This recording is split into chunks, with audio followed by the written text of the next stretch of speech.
तो आज हम बनाने वाले हैं ये जालीदार दिखने वाला मैसूर पाक। नॉर्मली लोगों को ये बहुत ट्रिकी लगता है, लेकिन ये बहुत ही आसान और मिनटों में तैयार होने वाली रेसिपी है। तो चलिए बनाते हैं मैसूर पाक।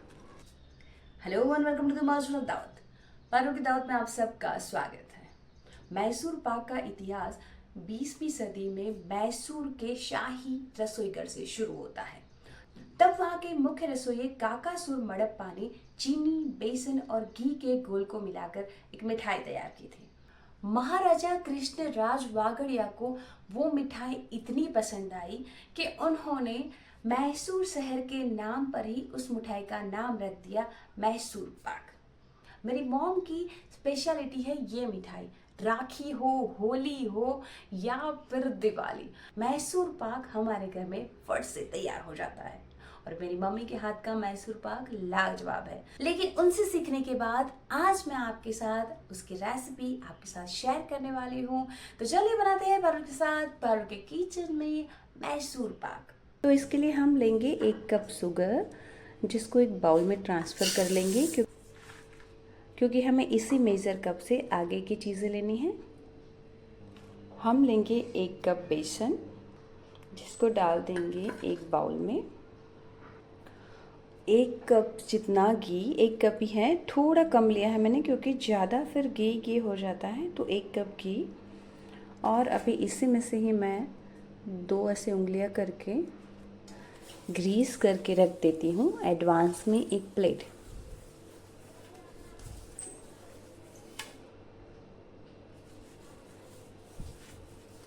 ये प्रोसेस बहुत ज़रूरी है किसी भी मिठाई के लिए, ताकि वो आसानी से निकल जाए।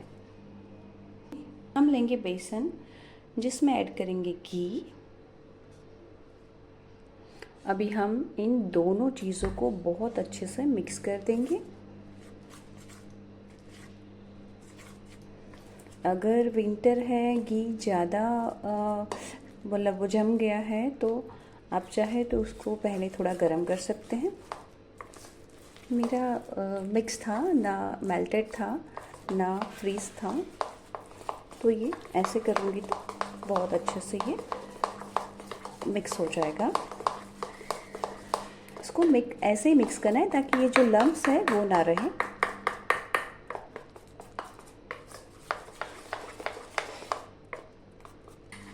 हम करते हैं आगे की प्रोसेस। गैस ऑन कर देंगे, डालेंगे शुगर। इसी मेज़र कप से हम आधा कप पानी डालेंगे।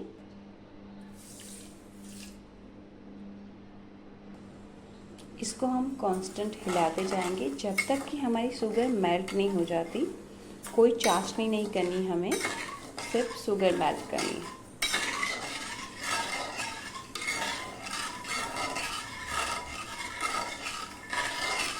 ये बहुत ही झटपट से रेडी होने वाली रेसिपी है। जैसे कि आपको पता चले कि कोई गेस्ट आ रहे हैं, आपने दाल चावल सब्जी रोटी बना दी है और कोई स्वीट सर्व करनी है, तो भी आप झटपट से बना सकते हो। या फिर आपके घर में कोई पूजा है, तो भी आप स्वीट यानी कि भगवान को भोग लगाने के तौर पे इसको फटाफट से बना सकते हो।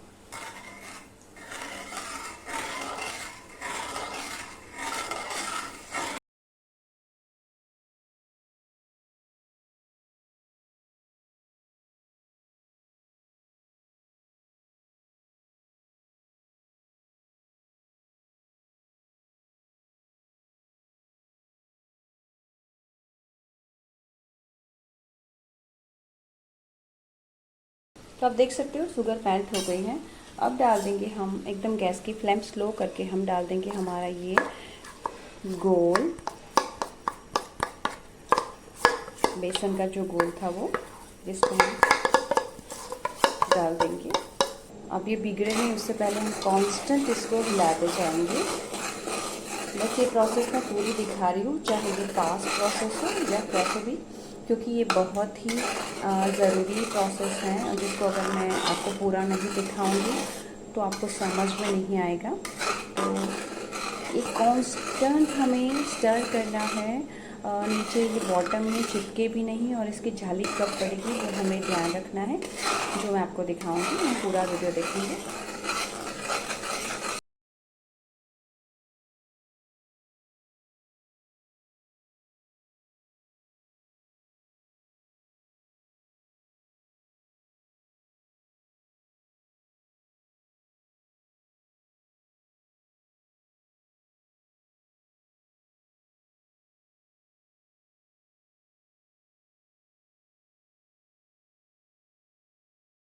बस अब ये जाली पड़े ऐसा दिखे, इट मीन्स कि ये होने आया है। हम इसको 1-2 मिनट हिलाएंगे तो तुरंत इसको हम ग्रीस की हुई प्लेट में ले लेंगे।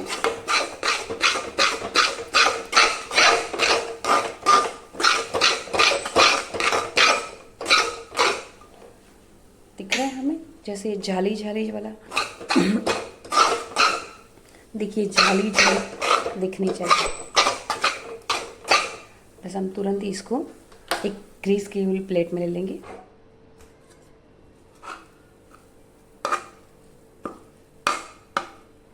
ऐसे तुरंत ही लेके इसको हमें हिलाना है। वैसे तो 2 लोग चाहिए, पर नहीं है तो इस तरह से हम इसको टैप टैप टैप टैप करके इसको कोई जैसे सुखड़ी की जैसे हमें उसको फैलाना है, इसको सिर्फ टैप टैप करके ही फैलाना है।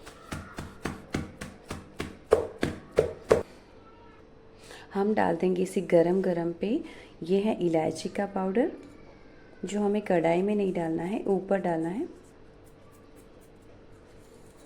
थोड़ा ठंडा होने देंगे फिर हम पीसेस करेंगे। तो आप देख सकते हैं इसको इस तरह से जाली पड़नी चाहिए। तो अब हम इसके पीसेस कर देंगे।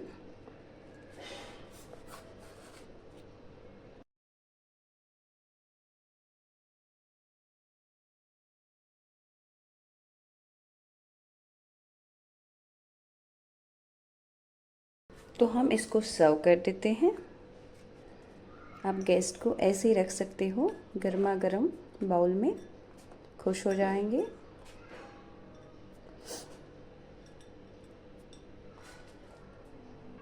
तो मैं इस पे डाल रही हूँ कुछ गुलाब की पत्तियाँ। तो तैयार है हमारा मैसूर पाक। तो आप इस तरह से अपने घर पे इस फेस्टिवल्स पे बनाइए मैसूर पाक। तो आप भी ये मैसूर पाक अपने घर में एक बार बनाओगे तो बाहर से मिठाई लाने की कोई ज़रूरत नहीं पड़ेगी। तो फिर मिलेंगे अगली नई एंड डिलीशियस रेसिपी के साथ। Till then bye bye.